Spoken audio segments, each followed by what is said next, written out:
artificial intelligence has evolved beyond generating pixels and lines of code. It is now learning the fundamental language of biological life. To understand this, we have to look past the idea of proteins as simple dietary macros. Inside every cell, proteins are physical, microscopic machines. They are the structural beams, the transport vehicles, and the engines driving every biological process. For decades, science possessed the instruction manual for these machines, that only in one dimension. We could read the sequences of amino acids in DNA, but we couldn't see the machines they built. Possessing those genetic letters was effectively useless if we couldn't read the three-dimensional mechanical words they were meant to form. Historically, discovering a single protein structure required years of physical trial and error in a laboratory. That geometry is critical because a protein's physical shape is what allows it to lock onto a virus, catalyze a reaction, or build a muscle fiber. Geometry is function. The AlphaFold revolution changed this by successfully translating one-dimensional genetic sequences into accurate three-dimensional static structures. While these static snapshots were a massive leap forward, they couldn't show how these machines actually move and interact within the chaotic environment of a living cell. The next shift involves foundation models that process complex biological geometry using the same logic as human language. The challenge is that 3D spatial data is continuous and complex. It doesn't naturally fit into the discrete text-based architecture of an AI. Researchers solve this through tokenization. The tokenizer works by chopping complex 3D structures into a finite vocabulary of physical motifs and building blocks. The AI uses a codebook to map these geometric motifs into discrete tokens, turning physical shapes into a sequence that the model can read. By establishing this vocabulary, AI gains a native language to process physical, biological shapes alongside genetic sequences in a single unified system.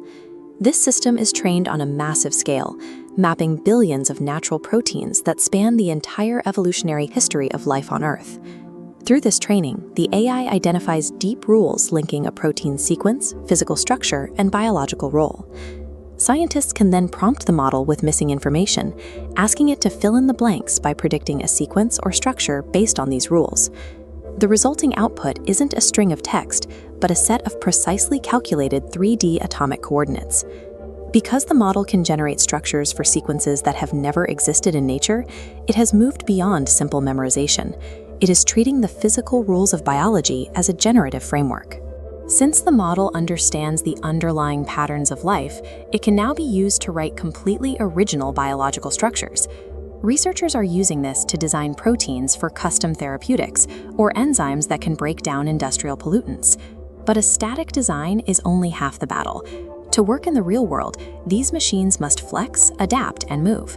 To simulate this movement, scientists exploit a feature of the AI's vocabulary called synonym swapping. When the model replaces a structural token with a synonym, a different token that represents a nearly identical shape, the entire 3D structure instantly ripples into a new, realistic configuration. This bypasses the need for weeks of heavy physical simulations, allowing researchers to accurately predict how biological machines move and behave.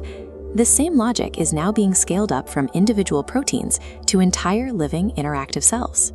The Virtual Biology Initiative, a $500 million project, is now working to build a predictive, digital model of the human cell.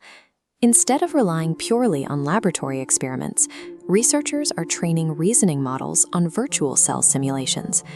These systems act as interactive biological simulators. They allow scientists to hypothesize about complex genetic interactions and test them digitally using plain language.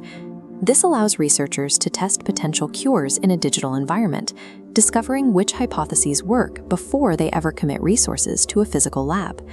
Biology is shifting from a science of observation into a programmable engineering medium. Computational biology has moved past simply predicting shapes. We are now simulating and engineering the mechanics of life itself.